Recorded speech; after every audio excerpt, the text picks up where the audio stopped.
না, আর তারপরে ওই সময় যে ওই সময় যে সাদ্দাম তার শিশু সন্তানকে কোলে নিতে চাইলো, যাদের কাছে অনুমতি চাইছিল, তারপরেও কোলে নিতে দেয়নি, কেউই দেয়নি, হ্যান্ডকাপ খুলেনি। কেউই দেয়নি ভাই, কেউই হ্যান্ডকাপ খুলে নাই, কেউই দেয় নাই।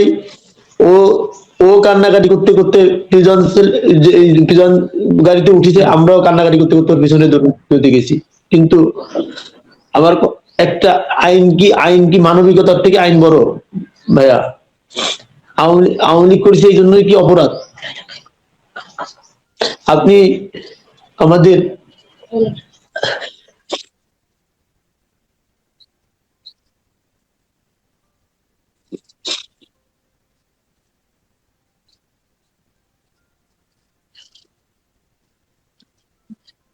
কালকে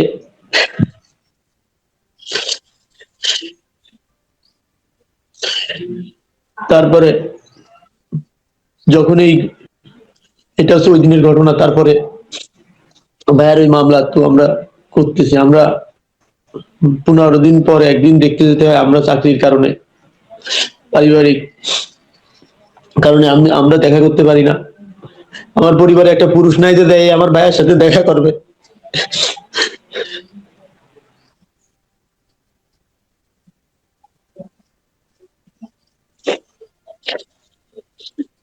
তারপরে আমার ভাবি যখন মারা গেল, তার সন্তানের জানাজাটা কিন্তু ভাই পড়তে পারে নাই।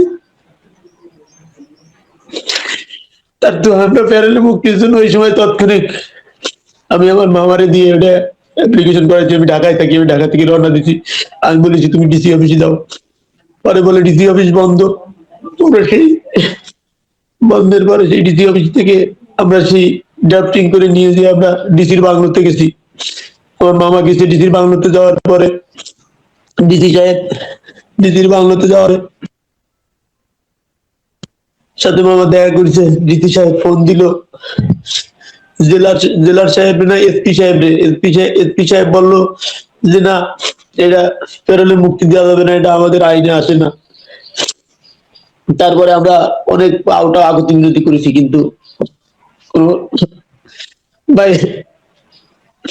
আমার ভাই তো রাজনীতির বাইরে তো সে একজন পিতা, সে একজন স্বামী, সে তার ছেলের জানাজাটা করাটা একটু কি তার ছিল না?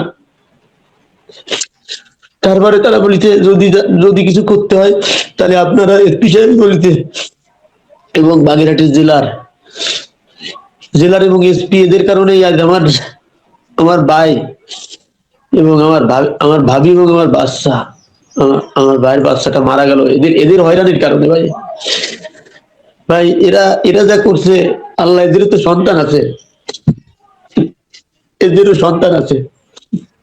আল্লাহ এদের সন্তানদের তুমি দেখতেছো, আল্লাহ যে যতটুকু হয়রানি করছে তাই দায়ভার তোমার কাছে দিয়ে দিলাম। আল্লাহ আমাদের যে হয়রানি, তারপরে মৃত্যুর পরেও যখন আমরা লাশ নিয়ে কালকে অনেক সাংবাদিক উপস্থিত ছিল, অনেক কান্নাকাটি, অনেক আবেগের কারণে কথা বলতে পারি না, এখানে আমার তো কথা বলার কোনো সুযোগ নেই ভাইয়া।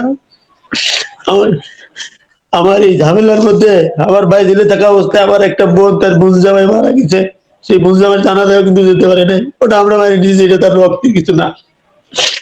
তারপরে তাও আমরা মানি নিয়েছি, কিন্তু জানাজাটা কি করতে দেওয়া উচিত ছিল না ভাই?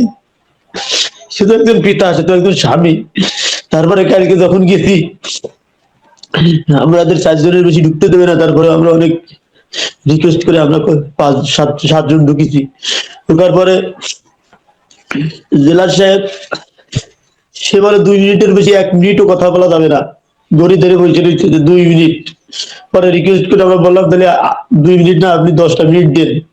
ওর ছেলেটারে করলে নিতে পারে নাই, আপনি 10টা মিনিট দেন। বলেছে না, তাহলে দেখাই যাবে না, তাহলে গাড়ি নিয়ে আপনার আবার ফিরে যেতে হবে। তারপরে জেলা সাহেব থাইকে আমাদের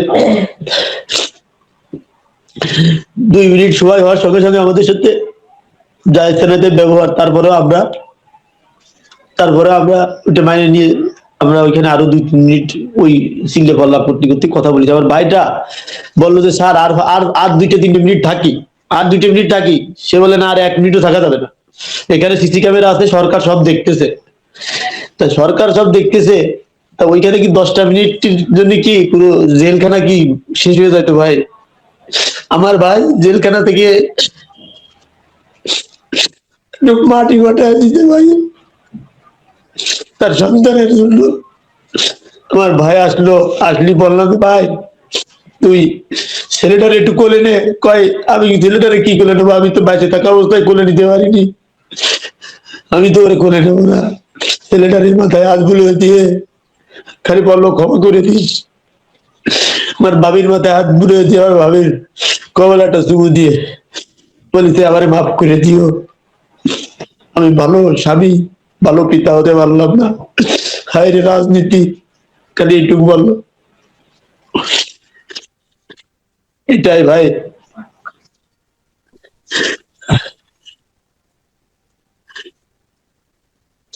এই হত্যাকাণ্ডের জন্য আহ, শহীদুল ইসলাম আপনি কাকে দায়ী করতে চান? আমি এই হত্যাকাণ্ডের জন্য এই রাষ্ট্রকে দায়ী করতে চাই, এবং আমি বলতে চাই এই দেশে আমাদের জন্মগ্রহণ করা হয়েছে ভুল।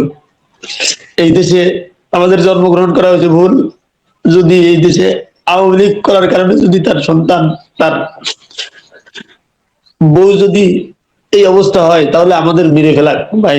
আমরা এই পৃথিবীতে বাঁচতে চাই না, আমাদের একদম নিয়ে আমাদের এই পৃথিবী ছেড়ে চলে যাওয়া ভালো ভাই। আমাদের আর বেঁচে থাকার কিছু নেই। আমার ভাই আমাকে আর কি বলিতে, আমি কি নিয়ে বাঁচবো, আমার তো সব শেষ, আমি কি নিয়ে বাঁচবো? এই জেলার এই এসপি এরা এত হয়রানি করিতে, যা আমার ভাইয়ের কাগজপত্র গুলো ঘাটলে আপনারা বুঝতে পারবেন যে কতটা হয়রানি এরা করিতে। এই বাগেরহাটের জেলার যে কি কত অন্যায় করিতে আমার ভাইয়ের সাথে, বাগেরহাটের জেলার যে কত অন্যায় করিতে, ওরে আল্লাহ। শহীদুল ইসলাম, আমি সবশেষে একটা প্রশ্ন করি। এই যে আপনার ভাই যে জেলে রয়েছে গত 2025 এপ্রিল থেকে, তাই তো? জি। আহ, এবং আপনাদের সর্বস্ব লুট করা হয়েছে, মানবতার জীবনযাপন করছেন এই আওয়ামী লীগ করতে গিয়ে। আওয়ামী লীগের কোন নেতা কর্মী কি আপনাদের খোঁজ খবর নিয়েছেন এই সাদ্দাম জেলে যাওয়ার পর থেকে? আমার আমার ভাই জেলে যাওয়ার পরে আমাদের সাবেক আমাদের এমপি সাহেব শেখ তন্ময় সর্বক্ষণিক আমার সাথে যোগাযোগ করছে। আমাদের সর্বক্ষণিক শেখ হেলাল চাচা তন্ময় ভাই তার ছাড়ানো এবং জামিন করানোর জন্য সর্বক্ষণিক টাকা পয়সা দিয়ে আমাদের হেল্প করেছে। তন্ময় ভাই শুধু একটা কথাই বলিছে, তন্ময় ভাই আমাকে ফোন, ভাই আমি শেখ তন্ময় কিছু করতে পারলাম না, ওর ছেলের জন্য, ওর ছেলের জানাজাটার জন্য আমি কিছু করতে পারলাম না, আমারে ক্ষমা করে দিস। হ্যাঁ, আমি রাষ্ট্র প্লাস বাগেরহাটের জেলার এবং এসপি সাহেবকে আমি দায়ী করতেছি। বাগেরহাটের জেলার প্লাস এসপি জেলার, বাগেরহাটের জেলার প্রচুর পরিমাণে হয়রানি করেছে ভাইয়া। আর আমাদের এই রাষ্ট্রে জন্মগ্রহণ করা, আমাদের আমাদের সুইসাইড স্কোয়াডে নিয়ে আমাদের গুলি করে মেরে ফেলান ভাই, এর থেকে মরে যাওয়া ভালো। আমরা আওয়ামী লীগ করা যদি অপরাধ হয়, এটা সদর থানা ছাত্রলীগের সভাপতি, আপনি সাংবাদিক, আপনি সমাজের দর্পণ, আপনি খোঁজ নিয়ে দেখেন জুয়েল হাসান সাদ্দাম কতটা মানুষের কয়টা জমি দখল করেছে, কয়টা ঘের দখল করেছে তার 17 বছর রাজনৈতিক জীবনে। দল ক্ষমতায় ছিল, সে এখনো স্টিল রানিং সদর থানা ছাত্রলীগের সভাপতি। তাই আমরা এত আমরা আমরা আমাদের সান্ত্বনা দেওয়ার আমরা আমার ভাইয়া, জি, জি বলুন। তোমার ভাইয়া কতটুকু অন্যায় করেছে আর কতটুকু মানুষ ভালোবাসে আমার ভাইয়ারে, আপনার কাছে আমার দাবি আপনি এইটুকু একটু তুলে ধরবেন, আমার এলাকায় একটু খোঁজ খবর নিবেন যে আমাদের জন্য, আমার ভাইয়ার জন্য মানুষ কতটা কাঁদবে। কোনো বড় টাকাওয়ালা লোকের না, নিরীহ মানুষগুলোর কাছে এসে বলবেন যে অমুক কেমন। একদম বাগেরহাট সদর থানার প্রতিটা ইউনিয়নে, প্রতিটা জেলায়, প্রতিটা থানায়, প্রতিটা ইউনিয়নে আপনি সদরে জিজ্ঞেস করবেন, প্রতিটা গ্রামে যে জুয়েল হাসান সাদ্দাম কেমন ছিল। ভাই এইটুকু আপনার কাছে আমার দাবি, আর কোনো দাবি নেই। আমার ভাইয়ার জন্য দোয়া করতে বলবেন সবাইকে। সেই দোয়াটুকুই হয়তো আমাদের সামর্থ্যের মধ্যে আছে। শহীদুল ইসলাম, আপনাকে সান্ত্বনা দেওয়ার ভাষা আমাদের নেই, সান্ত্বনা দিয়েও কোনো ধরনের তামাশা করতে চাই না।